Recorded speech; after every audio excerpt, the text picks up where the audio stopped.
Hello à tous et j'espère que vous allez bien. Aujourd'hui je suis contente de vous retrouver pour une vidéo que je voulais faire depuis très longtemps et sur laquelle je réfléchissais déjà depuis un moment. Ce sont les 5 choses que j'ai finalement rachetées après avoir trouvé des alternatives qui étaient zéro déchet, et finalement j'ai décidé de racheter les choses qui sont par exemple jetables, qui sont pas forcément zéro déchet. Je vais vous dire pourquoi. Cette vidéo elle était super importante à faire pour moi pour déjà dire dans un premier temps que je me lâche la grappe, et je vous conseille de le faire aussi. Pour rappel, la plupart des émissions de gaz à effet de serre sont réalisées par des grosses entreprises, donc des choses qu'on ne peut pas changer nous, bien sûr.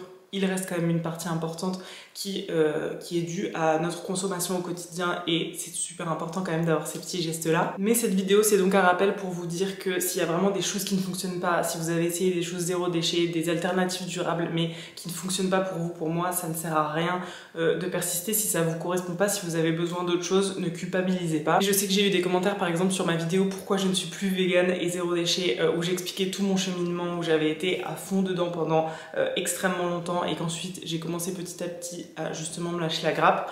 On m'a reproché parfois de dire oui mais ok, ça veut dire que du coup on déculpabilise tout le monde, que je décourageais les gens à faire des petits gestes, etc. C'est vraiment le contraire que j'essaie de partager au quotidien, et de toute façon dans ma vie j'ai encore énormément, et la majorité de choses que j'ai mis en place grâce au zéro déchet et grâce à mon cheminement, c'est des habitudes que j'ai encore aujourd'hui. J'utilise toujours mes mouchoirs en tissu, j'utilise toujours mes pailles en inox, ma fille les utilise tous les jours, j'utilise des gourdes, j'achète aucune bouteille d'eau, j'utilise toujours des savons solides par exemple, des torchons, des serviettes pour remplacer les sopalins, j'utilise également ma brosse vaisselle, enfin plein de choses dont je vous ai parlé régulièrement. Mes 5 alternatives zéro déchet favorites, toutes celles-là je les conserve toujours au quotidien, mais il y a des choses pour moi qui n'ont pas fonctionné. Désolée pour ce petit disclaimer, mais c'est vrai que c'est cool d'apporter aussi de la nuance.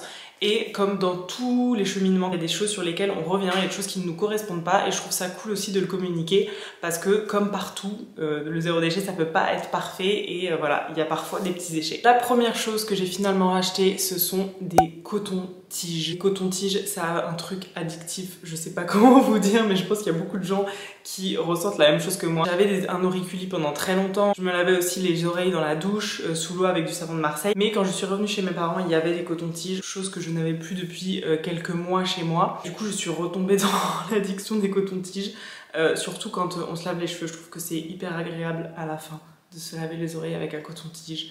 Donc c'est purement satisfaisant, confortable. Même si l'auriculi, je trouvais que c'était très pratique quand ma fille était bébé notamment, pour ne pas lui enfoncer le coton-tige hyper profond ou quoi, je lui faisais vraiment avec l'auriculi que l'extérieur de l'oreille, et c'est ce qu'on devrait faire de toute façon quand on se lave les oreilles.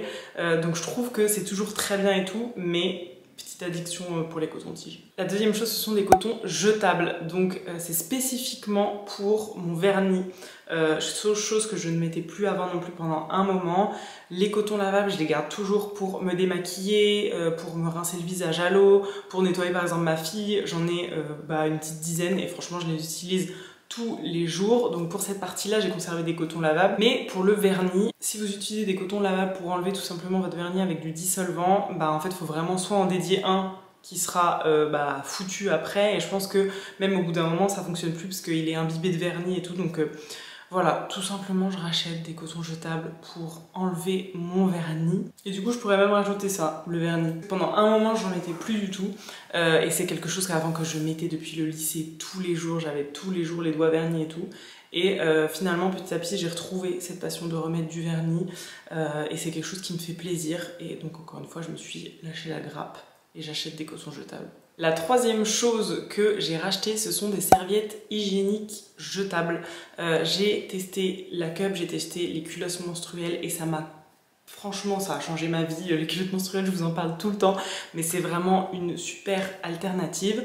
Cependant, j'ai changé ma contraception récemment et je me suis fait poser un stérilet en cuivre, et autant vous dire que les règles que j'avais avant, c'était de la gnognotte comparée aux règles que j'ai maintenant. En fait, maintenant je découvre vraiment ce que c'est d'avoir des règles, je pense, normales, même abondantes. Je vous avais fait une vidéo sur les culottes de règles que je préférais, et en commentaire vous avez été plusieurs à me dire ok c'est cool, mais au niveau de l'absorption, lesquelles sont les plus absorbantes, etc. Et en fait je crois que je l'ai dit au début de la vidéo, mais j'ai même pas noté mes culottes de règles, je ne notais même pas mes culottes de règles par rapport à l'absorption, parce qu'en fait j'avais un flux tellement léger que toutes les culottes me correspondaient, donc je prenais tout le temps flux moyen, flux normal. et toutes les culottes étaient largement suffisantes pour nous. C'était vraiment une protection hygiénique qui me correspondait très bien. Et du coup là, avec la pose du stérilet, je découvre la vraie vie de millions de femmes, je pense. Et donc du coup, en fait, mes culottes de règles, j'ai dû en utiliser plusieurs en une journée. Elles absorbent pas suffisamment. Enfin voilà, pour l'instant, c'est une petite galère que je suis en train de réajuster petit à petit. Donc je vais voir aussi l'évolution de mes cycles.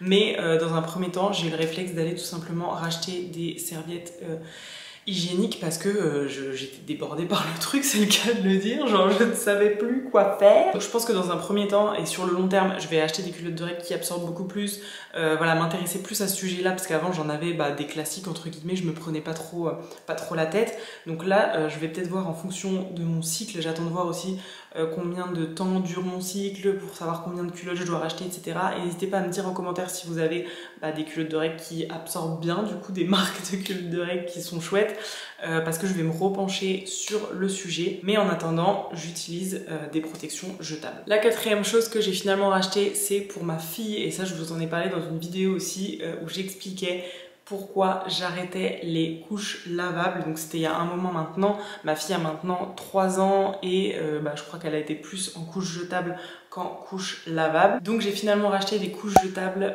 assez un an et demi il me semble. Tout simplement parce que la routine de couche lavable pour moi était de 1 devenue trop compliquée, pas assez absorbante, en tout cas les culottes vraiment que j'avais déjà, et je sais qu'il y a plein de personnes qui m'ont dit qu'il fallait passer sur des culottes qui étaient plus absorbantes, etc. Mais j'ai pas eu le courage de me lancer là-dedans et de rechercher d'autres types de culottes lavables, d'autres types de couches, pardon. Et donc ma fille est passée, ça fait maintenant 2 ans qu'elle est en couche jetable, sachant que maintenant elle en utilise quand même beaucoup moins, elle en utilise juste pour la nuit puisqu'elle est quasi propre. Mais donc les couches jetables, c'est quelque chose que finalement j'ai racheté, mais j'ai fait un petit mix des deux quoi. Et enfin la dernière chose que j'ai décidé de racheter, ce sont les shampoings liquides. Dans plusieurs de mes vidéos produits terminés, je vous parlais des shampoings solides qui ne me convenaient pas. Beaucoup de shampoings solides sont, de toute façon, ne peuvent pas convenir à tous les cheveux, donc il y en a pas mal qui sont pour les cheveux qui sont, je pense, frisés ou qui sont beaucoup plus épais. Moi j'ai les cheveux qui sont très très fins, vraiment hyper fins, ils s'en mêlent en 2 secondes 30, ils sont très très gras aussi. Donc bref, j'ai testé pas mal de shampoings solides et en ce moment ma problématique c'est que mon cuir chevelu est très irrité, ce qui est notamment dû je pense à la composition des shampoings solides qui contiennent énormément de tensioactifs pour faire mousser. Donc en ce moment je suis un peu dans un entre-deux où j'ai décidé de racheter des shampoings liquides, mais en même temps j'essaie de voir s'il y a aussi pas mal de marques naturelles peut-être qui proposent ce genre de shampoing liquide. Donc du coup avec des compos assez clean, parce que voilà, le fait que ça soit un format solide, beaucoup de tensioactifs, ça m'irrite le cuir chevelu, c'est-à-dire que du coup j'ai des démangeaisons, j'ai des pellicules, c'est-à-dire que même quand je viens de me laver les cheveux, j'ai déjà le cuir chevelu qui me gratte énormément. Donc, j'ai décidé de faire une pause des shampoings solides, même si voilà, j'en teste régulièrement, je vois si certains me conviennent, parce qu'il y en a qui sont vraiment très très différents les uns des autres.